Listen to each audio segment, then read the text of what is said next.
So দেখতে দেখতে finally আমরা আমাদের ৮তম পর্বে চলে এসেছি। আজকের ভিডিওতে আমি আর সেরকম কিছু বলছি না, বিকজ আজকের ভিডিওটাতে না আমার সেরকম বলার মতো কিছু নেই। যেটা বলবো সেটা না হয় ভিডিওটার পরেই বলি। আমি রাকেশ, আর আপনারা দেখছেন daily talk by Rakesh. Morning, it's a great Sunday morning by the way, because ওয়েদারটা জাস্ট ফাটাফাটি। See? কোনো রৌদ্র নেই, কিছু নেই, আজকে জাস্ট একটা ফাটাফাটি দুর্দান্ত ওয়েদার। ফাটাফাটি দুর্দান্ত ওয়েদার। আজকে এটা নিয়েই শুরু করা যাক। But there's a story, there is one more news যেটা একটু স্যাড মনে হয়। মা, কি রান্না করো? বুবাই বুবাই আগে খেয়ে নে তো, বসো বিছানে। একটা বলি,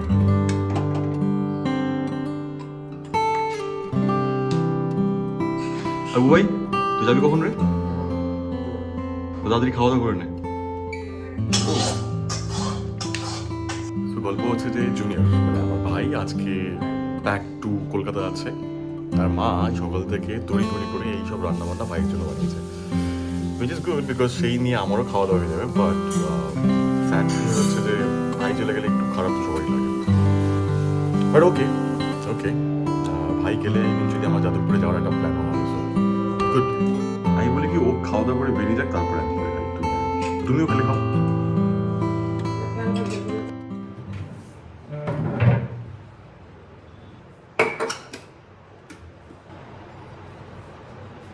আর হ্যাঁ, মাঝখানে দরকার ছিল মায়ের ফয়েল পেপার, মানে যে ফয়েল পেপারে আমরা খাবার প্যাক করি সেই ফয়েল পেপার খুঁজে পাচ্ছিল না, তাই আমাকেই খুঁজতে হচ্ছিল।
বের কর চাবি নে বাইকের।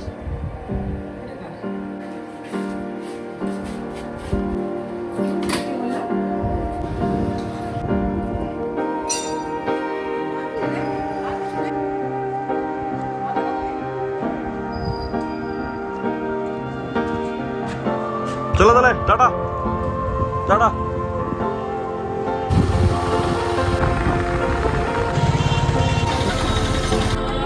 সাবধানে যাও ভাই।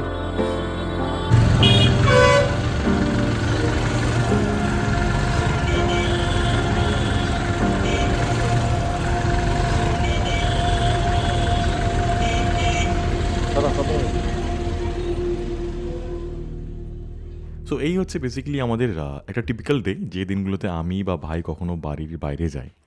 এই দিন ভাইয়ের পালা ছিল। ভাই ২ সপ্তাহ ছুটি কাটিয়ে যেমনটা বাইরে যাচ্ছে আর কি, মানে বাইরে বলতে কলকাতা ফিরে যাচ্ছে আর কি, সেদিন মায়ের একটু ডেফিনেটলি চাপ থাকে। এই কারণে চাপ থাকে যে প্রথম কথা তো ভাইকে খুশি করার জন্য মাকে ভাইয়ের কিছু ফেভারিট ডিশ রান্না করতে হয়। আর মায়ের একটু মনটাও খারাপ হয় বিকজ ভাই চলে যাচ্ছে বলে। আর যেহেতু আজকে ভাইকে নিয়েই ব্লগটা, তো ভাই সম্বন্ধে না দুটো কথা আমার না বললেই নয়। সো এক হচ্ছে যে আমি যতটা অভদ্র হয়েছি, যতটা বাজে হয়েছি, আমার ভাই সেদিক থেকে যথেষ্টই ভদ্র। আমি যথেষ্ট রকম জিনিসপত্র করি, অরাজকতা করি। ভাই সেদিক থেকে খুব ভদ্র। ভাই কোনো রকম নেশাপাতি বা জিনিস কিচ্ছু করে না। He is very clean, very sober. আর দুটো জিনিস যেটা আমার খুব ইন্টারেস্টিং এবং মজাদার লাগে সেটা হচ্ছে যে একদম ছোটোবেলায় যখন আমরা খুব ছোটো, ভাই তখন হামাগুড়ি দেয় আর কি। বাবা মায়ের কোথাও না কোথাও শখ ছিল যে তাদের একটা মেয়ে হোক। তো আমি তো যেহেতু প্রথম বড় ছেলে ছেলে হয়ে গেছি, সো ভাই যখন হয়, সো ভাইকে মোটামুটি 5 বছর পর্যন্ত মেয়েদের জামানো পড়ানো হয়। আমি শিওর ভাই এই ভিডিওটা দেখলে প্রচণ্ড গালি দেবে আমাকে, যে আমি বলবে যে আমি কেন বলেছি এই কথাটা, বাট যেটা ফ্যাক্ট সেটা তো ফ্যাক্ট না। বাট ঠিক আছে আর কি, আমি চাইছি যে ভাইয়ের কিছু মেমোরিজ, ভাইয়ের কিছু স্মৃতি আমাদের সঙ্গে যেমন জড়িয়ে থাকে। আই থিঙ্ক আমাদের প্রত্যেকের যারা ভাই বোনেরা আছে তাদের অনেক স্মৃতি এবং অনেক মেমোরিজ আমরা ক্যারি করি। আমরা তো সবসময় ভাইদেরকে বলিও না যে আমরা তাদেরকে কতটা ভালোবাসি বা কতটা মিস করি। But through this video I want convey that K I really miss ভাই। ছোটোবেলায় খুব না ওকে মারতাম, ওকে খুব জ্বালাতাম, ওকে খুব বিরক্ত করতাম, but after growing this much, যখন ও বড় হচ্ছে আমিও বড় হয়ে গেছি কিছুটা, সেখানে এসে যখন ঘুরে তাকাই পিছনের দিনগুলো, তখন মনে হয় যে না সত্যি ছোটো ভাইয়ের প্রতি একটু বেশি কঠোর হয়ে গেছিলাম। So I am sorry for that ভাই, প্লিজ কিছু মনে করিস না। আই থিঙ্ক বড়ো ভাইয়েরা একটু এরকমভাবেই বোকাই হয়, খুব পরে রিয়েলাইজ করে। বাট ট্রাস্ট মি, প্রচণ্ড ভালোবাসি। হয়তো এরকম সামনাসামনি বলতে পারবো না, বিকজ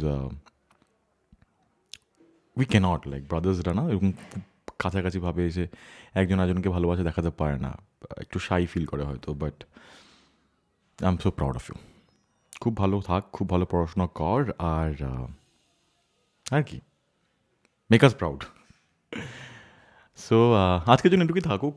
আবার দেখা হবে পরবর্তী এপিসোডে। ততক্ষণের জন্য বাই, টাটা, সি ইউ।